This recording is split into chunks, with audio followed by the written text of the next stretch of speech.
Welcome to MIT versus Caltech, where we discuss ideas, life, meaning, and technology. Today's episode, we're going to talk about media, and more specifically, media bias, and even fake news, which is, and the impact of fake news. I'm Sam. And I am Abe. So getting right into it, we're going to talk about how biased the media is, and not all media is biased. You know, the goal of journalism is to be actually unbiased. And so there is unbiased journalism that's happening in the US or across the world, but there's also biased media. And then there's also what I call fake news, or I think Trump coined that term, fake news. And it is true, there is a lot of fake news out there. Actually, I want to just draw a quick chart. So there are resources online where you can look at what's called a media bias chart. And so let's draw a bias of, as you go up, I don't know if you can see that. Oh, I got you. Terrible. Truth on the positive y-axis, lies on the negative y-axis. Yeah, so as you go down, this is less factual. As you go up, it's more factual. And then let's say this is right-leaning. And by right, I mean more conservative, more Republican. And then here's left-leaning. That's going to be more liberal, more progressive, more democratic. I love it that you have left on the left, right on the right, truth on the top, and lies on the bottom. Yeah, and what's interesting is there's plenty of news organizations. I think you have Associated Press and Reuters are kind of the gold standard for unbiased journalism that's mostly fact-based or truthful. Yeah, answering questions, who, what, when, where. Yeah, and then what's interesting to me is as you go out more towards the bias, so this would be like your Fox News. Yeah, on the right. So Fox News starts to get more and more biased towards the Republican Party. And then you've got CNN News, which starts to be more biased towards the Democratic Party. You also get away from as much truth. They start showing you information that supports narratives that support the bias. But what you don't see, there's no organizations that have bias and that are also truthful. I haven't found any examples of that. So basically, if your news source is biased towards one of the political parties, you're probably not getting as fact-based. You're probably getting, at bare minimum, they're withholding facts. But then you start to get to the outright lies. So this would be, you know, the lies would be more like the Breitbarts and the InfoWars. And what are some other examples? Oh, goodness. It's been a long time since I've looked at any of this. There's some questions on Zero Hedge if you read some of those blogs. Yeah. Well, anyway, these resources are online and people go through, and what they do is they fact check. And if things don't stand up to fact check, then they put that more on the southerly, like more on the lies. And then it's clear what the political leanings are. Usually if you read, you can see what the political leanings are. So there are sources online. Both the left and the right have very lies-based or propaganda-based type rags like Breitbart and InfoWars. Newsmax is another one. Newsmax is a very, not only right-leaning, but very non-fact-based. And on the left, you have like Huffington Post, Occupy Democrats. Those are less fact-based and more just trying to get you swayed into the Democratic Party. But what I wanted to talk about is just the real absolute divisiveness of these tools. For example, they have something called the Fox News effect. And this is where people start watching Fox News with good intent. And their friends and family of this person start realizing, hey, this person seems to be less and less open to ideas that are not consistent with their own ideas. They're starting to become more intractable in their political views. They're starting to be more angry more often. And I'm not suggesting don't watch Fox News. It's just if you're watching Fox News and you're finding your friends, you can't relate to your friends anymore, and you're getting angry all the time, then what's the true value to you?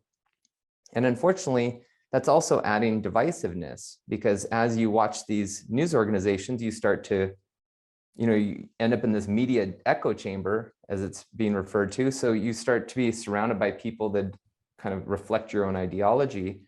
And then you're also less and less able to have discourse with people who have different political leanings. Yeah, when I think the united we stand, divided we fall, I truly believe that. And unfortunately, I don't know what the world was like in the 1970s. That's right when I was being born. But right now, it seems like a very politically divided world, to the point that I'm not even able to relate to some people that have gone down not just the Vox News rabbit hole, but the, what's it called? Like the Rush Limbaugh is kind of called conservative radio, or conservative Christian radio. And, it sounds like something that you really want to have in your life. Oh, conservative Christian radio, like we'll get back to normal ideas. But if you've listened to Rush Limbaugh at all, he basically inspired a lot of hatred and anger and animosity. And people who listened to him would end up being kind of intractable and intolerant of other ideas. I just want to reach out to you, Abe, and ask if you've encountered this in any of your personal life. The short answer is yes. But for me, again, looking at, I kind of understand that engagement, we've talked about this before, media engagement, social media engagement. I look at those platforms as outrage generating machines, right? And so, I kind of, and when I consume news, whether that's, I've read things from Breitbart to Huffington Post, and certainly read stuff from AP and Reuters and CNN and CNBC, and I read all kinds of things. And for me, one of the first questions is, where are they coming from, right? What are their incentives? And certainly, all these are for-profit businesses, so they have business incentives, and their business incentives are about engagement and readership. And a book I like on this topic is The Righteous Mind, Why Good People Are Divided by Politics and Religion, by Jonathan Haidt, author of one of my favorite books, The Happiness Hypothesis. But it just goes into, people want to pick teams. They want to be on a winning team. They want to feel that they're surrounded by people who agree with them. They want to feel like they're fighting for something they believe in, right? Human beings are social group creatures, and nothing binds them together like feeling that they're fighting for a righteous cause, right? And a lot of life and a lot of situations are ambiguous, and people hate dealing with ambiguity. It requires judgment and decision making and considering gray areas, and a lot of people just hate doing that.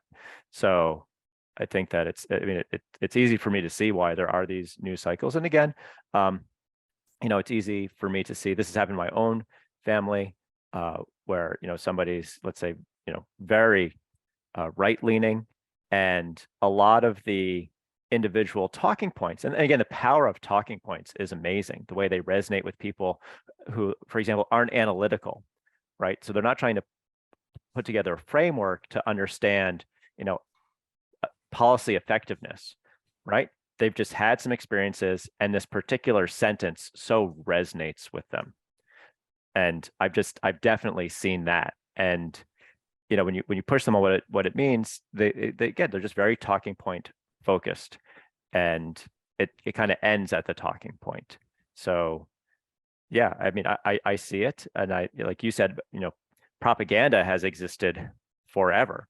Swaying public opinion is just incredibly important from a political perspective, and we're social creatures, and yeah, it definitely plays into the way I consume media. But when I talk to people, I'm very big on trying to hear where people are coming from and make them feel heard, and say my piece, or even ask questions. Like I'm very much what about hard work is important? Like hard work isn't being rewarded. Well, what is hard work? What does hard work look like?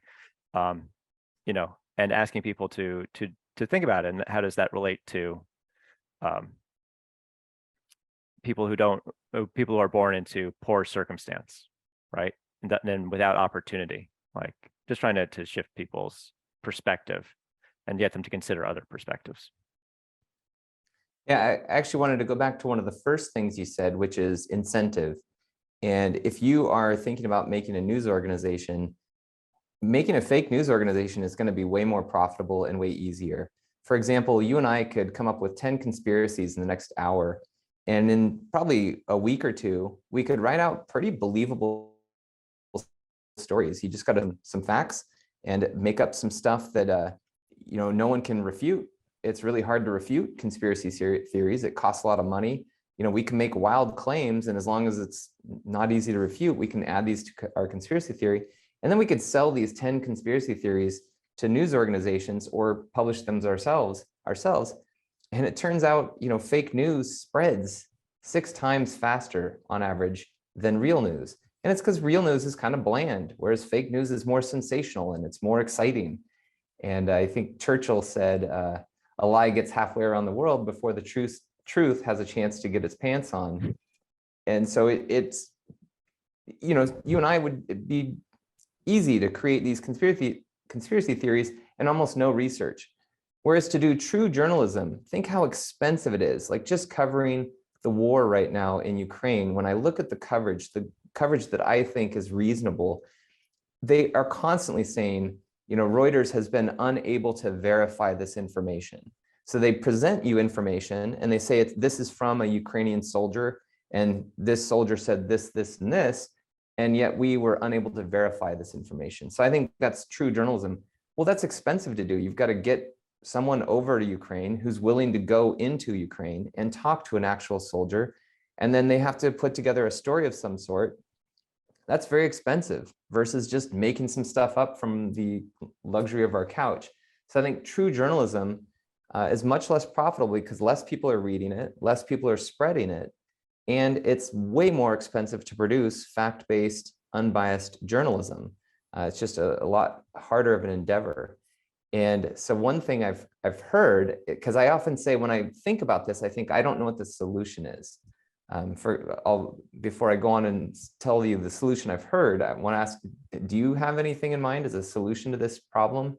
And specifically, the problem is that fake news is more profitable and easier to produce than true journalism, which might even be negative profit, right? It might even be a loss. Yeah, well, the solution is investments in early age public education, right? Teaching people reading skills, proper skepticism, to think about incentives of the information they consume, separating this idea of fact from opinion, like being able to tell what's a fact, what's an opinion, what's analysis. So those are 3 things you can find in any of these publications: facts, analysis, and opinion. And it used to be facts and analysis dominated, publicly consumed media. Now that there's a lot more opinion, and to your previous comment, a lot more fabricated ideas. So yeah, I mean, I think the solution that I'm the biggest fan of is more investments in early education. I see. Yeah, as you were talking through that, the narrative switched from fact-based to fair and balanced. And that subtle change allows people to pretend like there's 2 sides of something where there's really not. A very charged example is climate change.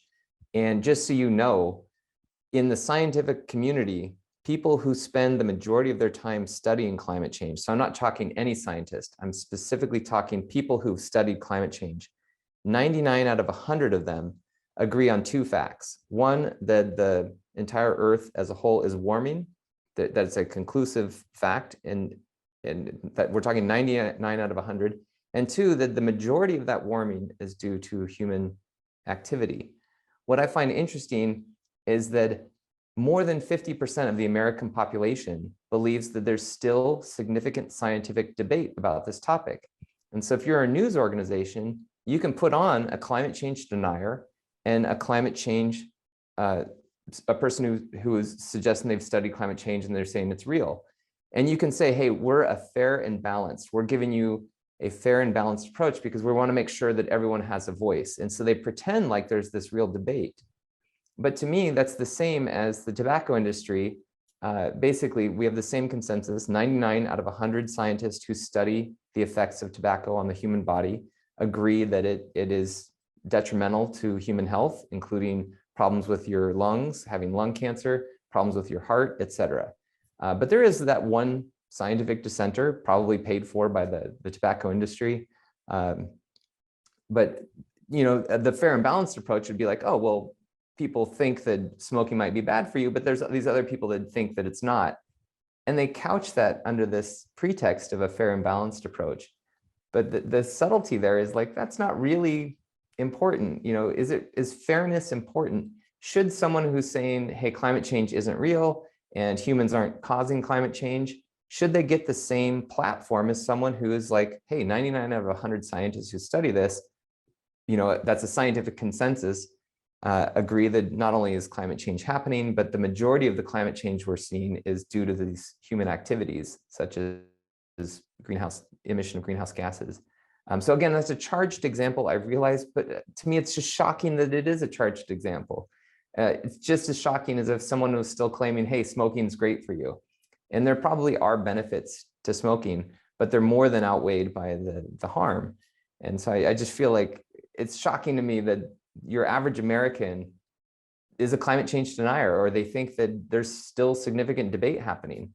And that is one way that I've seen media get around the fact-based, is they start changing they change the whole agenda to, hey, let's make this fair and balanced. We don't want to only bring on scientists who are saying climate change is real. We also want to bring on this crackhead who's saying the climate change is not real. And that's our fair and balanced approach. Yeah, there's a couple things there. So I go back to education, right? If people knew what 99% meant, as opposed to, well, there's some people who think one way and some people who think another way, right? It's just like what a strong majority 99% is. And those conversations generally aren't focused on the facts, right? If you just, the facts are, there's a lot of evidence that there's just a lot of scientific evidence that the planet is warming, and that the emissions from human activity has a big impact, that there's a lot of other aspects of it brought in. And again, this idea of being on the right side or the wrong side of the impact we're having. And climate change is particularly difficult because it requires people to change their behavior. It's like gun control too. So while we're talking about charged topics, right? I grew up in Vermont, right? Which is the best state to have a gun control topic because everybody owns guns and everybody's liberal-ish. Not everybody's liberal, but it's a very liberal state where everybody owns guns. And there's not a huge amount of gun violence, right? And in this regard, when people ask me about gun control, so I think the CDC data on this is from the 90s, before again laws were passed to stop the CDC from collecting data on firearm deaths and how people have their firearms. But if you train people, if you require them to keep their firearms in safes, unloaded, firearm deaths go way down. This doesn't stop mass shootings, but there's a lot of somebody's sad and has a loaded gun nearby, and they, choose to end their life in that instant because of availability. There's a lot of data on that. Well, go ahead. Just not to be, this statement is not pro or anti gun control at all. It's just a reality that we live in. If the average American parent is allowing their child to go to some friend's house, and they find out, oh, that friend's dad has a bunch of guns in the house and loaded just in case an intruder comes in, I personally would probably feel a little less safe about my child going over there. And I know the average American has identified through surveys that they'd feel uncomfortable about their child's safety. Similarly, if you find out your child is going to a friend's house with a pool, on average, most of us aren't as concerned about it. But the reality is that pool is so deadly for children. Just a lot of children die each year in pools. It's just a statistic fact. And your chances of your child getting harmed in a pool or even dying or losing their life is much higher than the child going to a house with a gun in it. This is not a pro gun. It's more just the reality we live in and how people perceive things. So sending your kid to basically pools aren't safe. I can say that confidently. Well, there's drowning this. And to bring this back, this just goes into this idea of when you bring up guns, you're going to get people who have strong opinions, largely informed by their view of the media, right? And their politics, like, gun views of gun rights are highly indicative of political affiliation, right? Except for Vermont. So it's one of those things, I've always said if Democrats wanted more of the red states, they should just be pro-gun and pro preventative mental health care, because they'd probably because they lose a lot of voters on that issue, because people don't want something taken away from them. So this is the guns. I grew up around guns. They make people feel powerful, to have a weapon, and taking them away is going to be politically charged. When you try to take something away that people feel they are entitled to, that they want to have, that's very difficult politically. Yeah, this is actually a perfect example of a way that the media shapes divisiveness.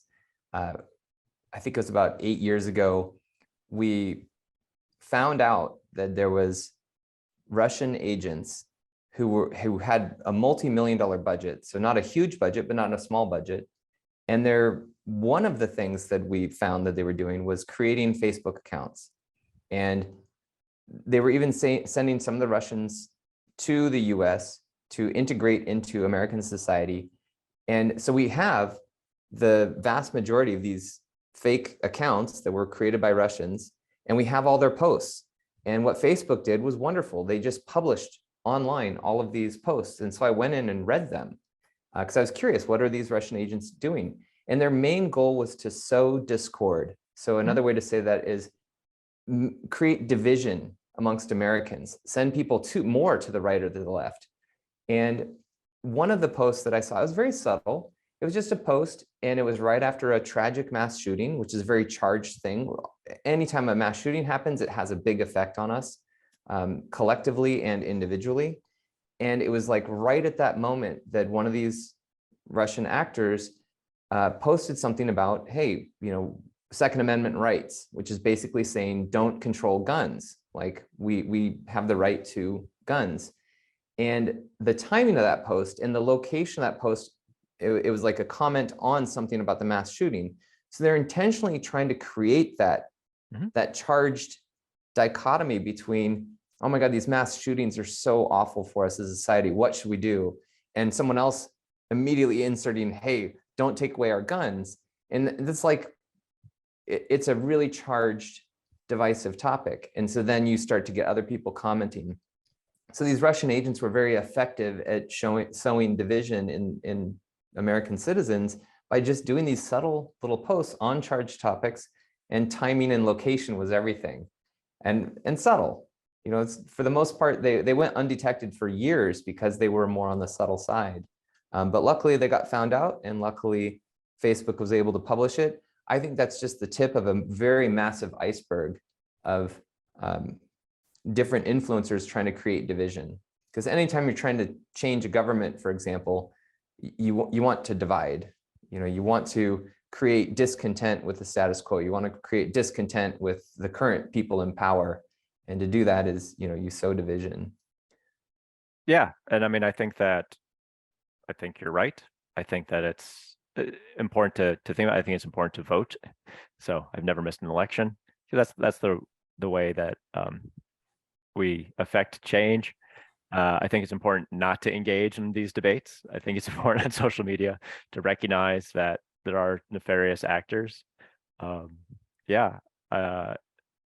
think that I think it's right, and I think probably people listening to us are, if they're interested in ideas and thinking about things, that they're also likely to be good media consumers, right?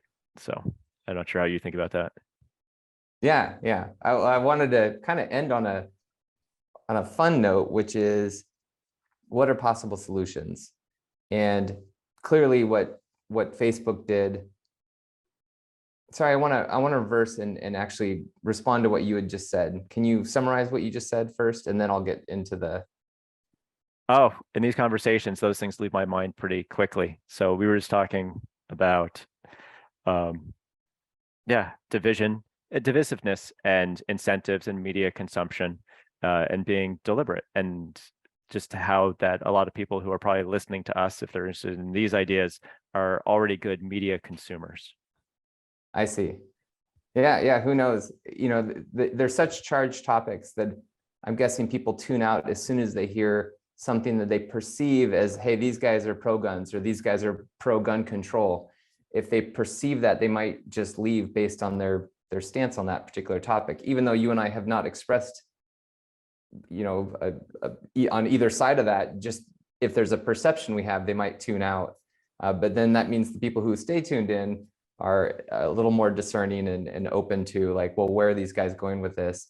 And I did want to leave on that note. A good place to go with this is thinking of solutions. I think one of the biggest challenges of our generation, and I think it's been a huge challenge in previous generations, is how do you fight misinformation?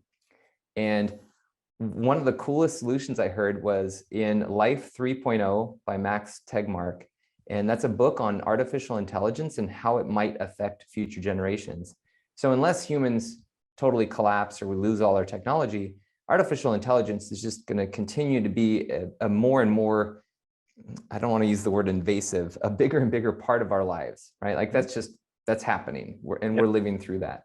And so he kind of goes to these extremes of, well, what if what if AI kind of turns dark, or what if AI does this? And the book is a read that Elon Musk recommended, and I would kind of mirror that recommendation. I did think it was kind of cool to see the possibilities. And the way they open the book is a solution to this media issue is that in order to fight misinformation and fake news, you actually have to create money. And so they use AI to create a bunch of money in this example in this book. And then they have to take all those profits they got somewhere else and go into this world of true journalism and showing the world for what it is, not the divisive kind of fake news thing, but more focus on real news and start trying to shift people towards peace and shift people towards finding common ground and shifting people away from this more interesting news of divisiveness. But that's an expensive venture that's going to cost a lot of money. And so he suggests, hey, this group uses this AI to make all this money, and then they similarly use the AI but lose money in a money losing venture. They use AI to shift public opinion into this more peaceful and harmonious state. And to me, that's probably not going to happen, because the reality is, if you use AI to make money, then you're going to also use that AI to grab power. So I don't think this would happen based on history and how humans are wired. But I love that concept of a philanthropic news organization that is losing money in order to present information that is helpful to society as a whole. And we have that already. Entities. NPR, right? All the Carnegie Foundation sponsorship. I mean, there's somebody who, made a lot of money, got a lot of power, and said, oh, we're going to give this back now to fair, just news coverage. So fact reporting, and I said this before, but a lot of, the fact side of journalism is just what happened, where did it happen, when did it happen, how did it happen? And then, you can get some quotes on what people think about why it happened.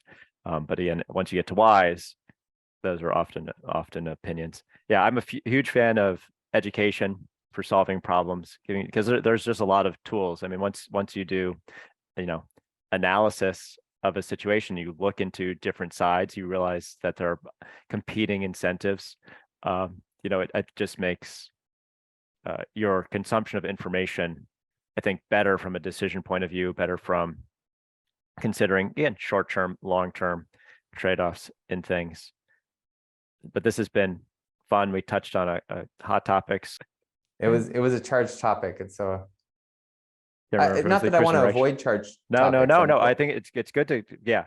But I want to give them their due course instead of just being a short tangent. I want to make sure that I give them this due course. Yeah, I mean, for me, because I appreciate the perspective of gun owners. I'm actually pretty pro gun control. I have plenty of friends who are not. I think it depends a lot on location, and I think you can do a ton with better licensing, same way we do with cars and things like that, and background checks and getting rid of those kind of loopholes. Right. When I looked into this, this, I didn't make any friends with this. I'm like, sugar kills so many more people via type 2 diabetes than guns ever will. um, and how we think about that. And when people want to regulate sugar away, I mean, just like what happened in New York, right? There's an uproar about that. So Uh, climate change. climate change, boy, how do we forget about climate change? Yeah, and I brought it up because the media has kind of glommed onto this, hey, let's present things in a fair and balanced approach. And the downside of that is suggesting that both sides have an equal viewpoint. So I think that is fair and balanced is a great place to talk about abortion rights, because abortion rights is a very opinionated and subjective topic and very charged, and we are roughly split. So if you have someone who's pro choice and someone who's pro life, to me, that's a fair and balanced approach where you have, people representing large groups of people. But if you have someone who's pro, saying that climate change is real and happening and mostly due to human, and then you have someone who's saying it's not, they're not, to me, those aren't equal parties, and fair and balanced is not the right place to, you shouldn't treat the person who's saying climate change isn't happening on the same level as someone who's like, hey, I'm representing a scientific consensus at this point. Great. Climate change, guns, and abortion talked we about by nailed two it. middle-aged white guys. What could go wrong? So on that note, Sam, that was a ton of fun. Thank you so much. Yeah. And if you've watched us to this point and you have anything you'd like to say about what you think, anything about the media and how divisive it is, and I'm particularly talking about those more profitable fake news driven organizations that are super far leaning to the right or super far leaning to the left. And if you have any comments on that, I'd love to hear them. And if you have solutions, even better. And I agree with Abe, it's not like this problem is new. This problem has been around as long as media has been around, even longer than media has been around. Word of mouth spreads lies quicker than it spreads truth. So it's not like a new problem, and it's not like there's no solutions that we have in place. But I always like to talk about solutions. So if you have any of that, feel free to add it to the comments. Yep. Thank or you, everyone. Can email us at abe@MIT vs Caltech or sam@MIT vs Caltech. Thanks so much.